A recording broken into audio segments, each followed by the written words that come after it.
Hello dear student. तो स्वागत है आप सभी लोगों का इस टेक्स्ट बुक सुपर कोचिंग के यूट्यूब चैनल पर। तो जैसा कि एग्जाम बहुत नजदीक है तो एग्जाम स्पेशल में आज बात करेंगे एक इंपॉर्टेंट छोटे से टॉपिक पार्किंसन डिजीज। बड़ा इंटरेस्टिंग सा है। पार्किंसन डिजीज एक न्यूरोलॉजिकल डिसऑर्डर है। तो जरा इसके बारे में जो फैक्ट हैं जरा उन फैक्ट्स को रिमेंबर करते हैं ताकि अगर एग्जाम में कोई क्वेश्चन डायरेक्ट या इनडायरेक्ट आए तो आप चीजों को उन फैक्चुअल डेटा को अप्लाई कर पाओगे। ठीक है। तो जल्द से जल्द एक क्विक रिवीजन करते हैं। उससे पहले मैं आपको बता दूं कि 9 बजे रात के आप मेरे साथ इस YouTube चैनल पर कनेक्ट हो सकते हो। साथ के साथ एक और इन्फॉर्मेशन मैं आपको दूं कि हमारी यहाँ पर ये मैराथन सीरीज चल रही है। कंबाइंड मैराथन हर फ्राइडे और संडे को चलती है शाम के 6 बजे से। प्लीज आप इसको ज्वाइन करना ना भूलें। चैनल को सब्सक्राइब नहीं किया तो अभी के अभी तुरंत चैनल सब्सक्राइब करें और इन मेगा मैराथन कंबाइंड मैराथन को एंजॉय करें आप 6 घंटे की लगातार फ्राइडे एंड आप संडे को। ठीक है। आगे बात करते हैं चलो। और जल्दी से आप एक चीज और ध्यान में रखें, 9/5/2025 ये आप देखो एक स्कॉलरशिप टेस्ट आप है। आप इसको इसका जो लिंक है नीचे डिस्क्रिप्शन में है, आप इसको इनरोल कर लें और इस टेस्ट को दें और 90% तक स्कॉलरशिप आप यहाँ पर अगेन क्या कर सकते हैं, अचीव कर सकते हैं। चलो बात कर रहा था मैं किसकी, मैं बात कर रहा हूँ पार्किंसन की। भाई पार्किंसन डिजीज। तो पार्किंसन डिजीज को अगर मैं सबसे पहले डिफाइन करूं तो ये एक न्यूरोलॉजिकल डिसऑर्डर है। और न्यूरोलॉजिकल डिसऑर्डर है तो आपने ये कहा भाई ठीक है न्यूरोलॉजिकल डिसऑर्डर। क्योंकि हमको एक बहुत अच्छे से एक बात पता होती है कि जब हम न्यूरॉन्स में बात कर रहे होते हैं तो न्यूरॉन्स के पास डिवीजन की कैपेबिलिटी नहीं होती है।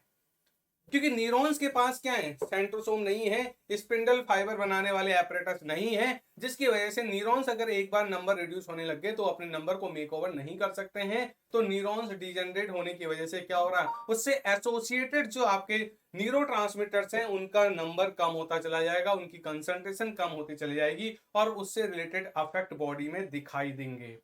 तो यही हो रहा है यहाँ पर पार्किंसन डिजीज। अगर मैं बात करूं तो इस पार्किंसन डिजीज में आप देख पा रहे हो क्या हो रहा है। आपने कहा यहाँ पर ब्रेन में cells of the parts compacta of the substantia nigra. Brain पर एक रीजन है सब्सटेंशिया नाइग्रा रीजन के पास जो सेल्स है, पार्ट्स कॉम्पैक्टा की जो सेल्स हैं, वहां पर डोपामिन प्रोड्यूसिंग जो न्यूरॉन्स हैं, डोपामिन प्रोड्यूसिंग जो सेल्स हैं वो क्या हो रही हैं, डीजनरेट हो रही हैं with respect to the time. अब डोपामिन प्रोड्यूसिंग सेल्स या डोपामिन प्रोड्यूसिंग न्यूरॉन्स अगर आपके डिजेनरेट हो रहे हैं तो क्या होगा, क्योंकि डोपामिन एक बहुत इंपॉर्टेंट न्यूरोट्रांसमीटर है।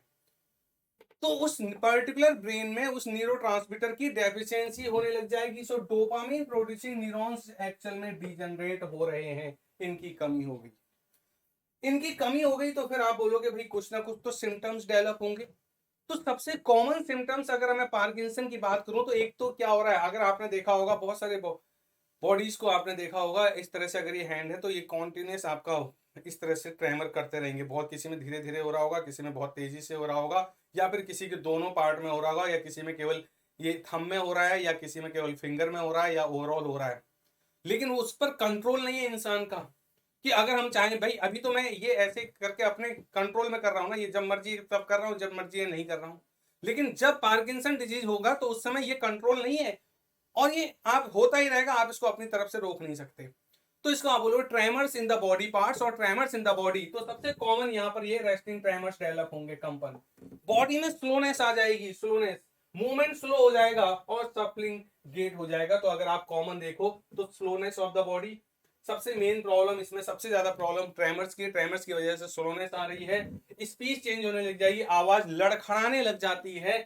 ऐसे आपका यहाँ पर आपका क्या हो रहा है, प्रॉब्लम आपकी लॉस ऑफ स्मेल से है और इम्पेयर्ड बैलेंस है। ये इतना प्रॉब्लम हो जाता है कि अगर सपोज करो बहुत ज्यादा सीवियरिटी है तो अगर वो इंसान चेयर में बैठ गया है तो उसको फिर सपोर्ट की जरूरत होगी, वो चेयर से उठ भी नहीं पाएगा, उसको उठाने के लिए एक बैक सपोर्ट देना होगा। अगर वो बेड में लेट गया एक एक तरफ करवट लेके तो उसको दूसरी तरफ अगर करवट लेनी है तो उसको फिर से किसी दूसरे के सहारे से पुश करना पड़ेगा, अगर इतना ज्यादा सीवियर हो गया तो जो सबसे प्रॉब्लम ज्यादा कॉमन प्रॉब्लम है tremors in the body parts of the body, ये एक सबसे बड़ी प्रॉब्लम है इसमें, बॉडी इम्बैलेंस की। फिर आप बोलोगे भी इसका ट्रीटमेंट कहाँ चलेगा, अगर आपको लग रहा है कि सस्पेक्टेड है ऐसी कोई कंडीशन है तो सबसे पहले जाना होगा न्यूरोलॉजिकल डिपार्टमेंट में। जब न्यूरोलॉजिकल डिपार्टमेंट में जाएंगे तो वहां जब इसका इनिशियल ट्रीटमेंट होगा तो क्योंकि बॉडी में ब्रेन में डोपामिन की कमी हुई है तो कहीं ना कहीं डोपामिन की कमी को पूरा किया जाएगा। तो क्या होगा, replacement of dopamine by treatment with L dopa. L dopa क्या है, प्रिकर्सर है डोपामिन का। या फिर कुछ ऐसी ड्रग्स दी जाएंगी जो आपका एगोनिस्टिक है, मतलब वो ड्रग्स जो डोपामिन के इक्विवेलेंट काम करती हैं। So administration of dopamine agonist such as bromocriptine या एल्डोपा, सिंडोपा, कार्बिडोपा, ये सारे ड्रग्स हैं जो कहीं ना कहीं डोपामिन से रिलेटेड जैसा काम डोपामिन कर रही है वही काम कर रही है। तो इसका मतलब ये हो गए डोपामिन एगोनिस्ट हो गए। तो जो मेन कहानी है यहाँ पर, मैं एक बात समझ में आ गया, तो मैं ये अगर आपसे पूछूं कि पार्किंसन डिजीज का एक न्यूरोलॉजिकल डिसऑर्डर है, आपने बोला यस। क्या हो रहा है यहाँ पर? आपने बोला यहाँ पर डोपामिन न्यूरोट्रांसमीटर की कमी हो रही है, इसका मतलब हाइपो डोपामिनर्जिक एक्टिविटी यहाँ पर देखने को मिलती है। तो बाहर से डोपामिन आपका एज अ ड्रग्स आपको लेना पड़ेगा, डोपामिन एगोनिस्टिक लेने पड़ेंगे। सिम्टम्स में मेन कॉमन है ट्रेमर्स। तो इस तरह से हमने इसको एक बार रिकॉल कर दिया। ठीक है, रिकॉल करने के साथ साथ मैं आपको बता दूं आप लोगों को क्या करना है। 9 PM पर, रात के 9 बजे यूट्यूब चैनल पर लाइव आने की कोशिश करनी है, प्रैक्टिस करनी है, ज्यादा से ज्यादा अपने आप को चेक करना है। ठीक है, और अगर अभी तक आपने टेलीग्राम ग्रुप नहीं ज्वाइन किया तो टेलीग्राम ग्रुप ज्वाइन करो। ये पीडीएफ मैं टेलीग्राम ग्रुप पर आपको शेयर करूंगा। पीडीएफ चाहिए तो टेलीग्राम ग्रुप ज्वाइन कर लो, क्लास का लिंक वहीं आ जाता है, सारी इंपॉर्टेंट इन्फॉर्मेशन टेलीग्राम ग्रुप पर आती है। इसी तरह से अगले वीडियो पर फिर मिलूंगा, तब तक के लिए कनेक्टेड रहें टेक्स्ट बुक सुपर कोचिंग के साथ। Thank you all.